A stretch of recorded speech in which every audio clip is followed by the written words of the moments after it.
আপনাদের কিছুটা কি এরকম আর্ট হয়?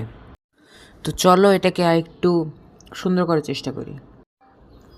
এইটা দ্বারা হবে না, তো এইটাকে আমরা ইরেজ করব, কারণ এইটা কোনো পারফেক্ট আউটলাইন না। তো এটাকে ইরেজ করে নেব এবং নতুন করে আপনাদেরকে শিখাবো। তো আউটলাইনের কিছু স্টেপ আছে, তো স্টেপগুলো হলো প্রথমে সিম্পলিফাই করে নেবেন শেপস দিয়ে, তারপর রিফাইন, দেন তারপর ডিটেলস, তারপর শেডিং। তো শেডিংয়ের পার্টটুকু আমি দেখাবো আরেকটা ভিডিওতে। তো আজকে আমরা শুধু আউটলাইনের পার্টটুকু দেখি। তো আপনারা আমি যা বললাম আশা করি আপনারা হয়তো বুঝতে পেরেছেন। কি বুঝেন নাই? ঠিক আছে, এবার বোঝাচ্ছি এক্সাম্পলের সঙ্গে। তো এইটা তো হবে না, তো একটা এক্সাম্পলের সঙ্গে বুঝি। যা এক্সাম্পলের রেফারেন্স ইমেজটা দেখতে পারবেন এখানে। তো আমরা দেখতে পাচ্ছি এখানে একটা টপ। তো প্রথমে উপরে আমাদের একটি ওভাল এঁকে নিতে হবে। ওভালের পরে আমাদের এখানে একটা সিলিন্ডার এঁকে নেব। সিলিন্ডারের পরে এখানে আরও একটা ওভাল এঁকে নেব। আমি জানি আপনারা এখনও বুঝতে পারছেন না, কিন্তু প্রথম স্টেপটা হলো সিম্পলিফাই করে নেওয়া। দেন এখানে একটা স্কোয়ার এঁকে নেব। তো এটা তো পারফেক্ট আউটলাইন হলো না, তো এটাকে আরেকটু লেভেল আপ করার জন্য এটাকে রিফাইন করে নেব প্রথমে। তো এটা শুধু ছিল একটি স্ট্রাকচার। তো পরে এই যে এখানে একটু কার্ভ লাইন ছিল, দেন কার্ভের পরে যে এখানে সার্কেলটা এরকম ছিল না, এটা একটু এইভাবে আসতো কার্ভ হয়ে, এবং নিচের সাইডটা আমাদের একটু রিফাইন করে নিই। এটা একটু সার্কেল টাইপের হলে ভালো হয়।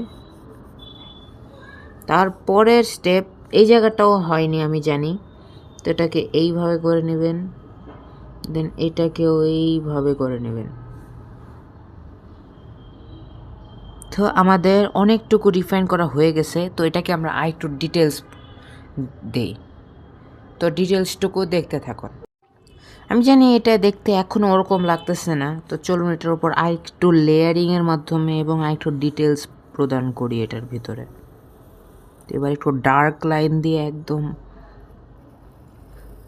এটাকে কার্ভ করে দিয়ে একটু এটাকে আর একটু ডিটেলস দিই এই সাইডটা, আর এই সাইডটা অতটা ভালো হয় নাই, এবং এই সাইডটাতে একটা লাইন হবে।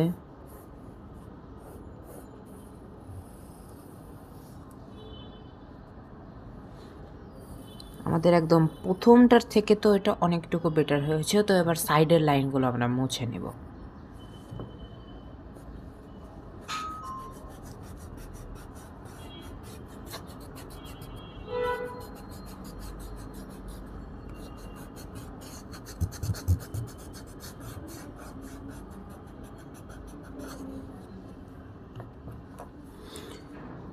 এবং মুছে যাওয়া লাইনটাকে এবার ঠিক করে নেব।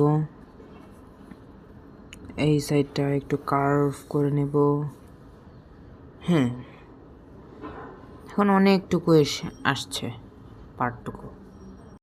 এবং এখানে যেহেতু দেখতে একদম ভালো লাগছে না, তো আমি এটা হালকা একটু শেডিং দিয়ে দেব। তো এই শেডিংয়ের পার্টটুকু আপনারা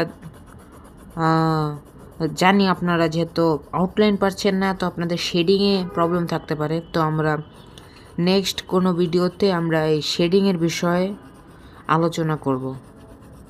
তো এটাকে হালকা একটু শেডিং দিয়ে দিই, কারণ শেডিং ছাড়া একদম ভালো লাগছে না জিনিসটা। তো আজকের জন্য এতটুকুই, দেখা হবে অন্য কোনো ভিডিওতে। আসসালামু আলাইকুম।